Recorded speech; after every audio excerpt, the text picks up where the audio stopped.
Sinaktan niyo ho yung asawa ko? Oo. May magagawa ka?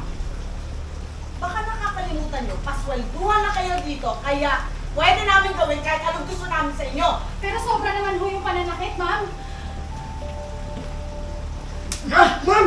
Huwag na po yung asawa. Malasagot ka, no? Ako po si Myla Gumila.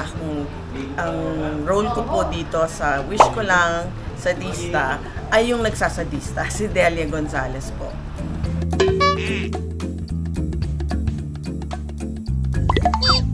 Siguro yung pagiging physical sa mga kasambahay, di ba? Mahirap yun. Masyadong torture talaga. Hindi kaya ng dibdib ko, kaya mahirap siya.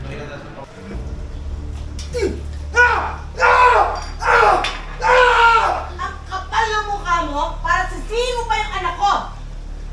Nakakalimutan mo, paswelduhan lang kayo dito.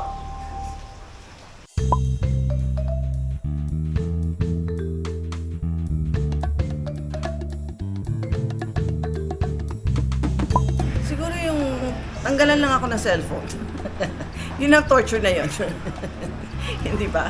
Hello mga kapuso, sana po abangan ninyo ang aming episode dito sa Wish Ko Lang na ang title ay Sadista. Ang role ko po dito ay si Delia, isa pong sadista dito sa episode na to. Kita-kita po tayo Sabado po, dito lang po sa Kapuso.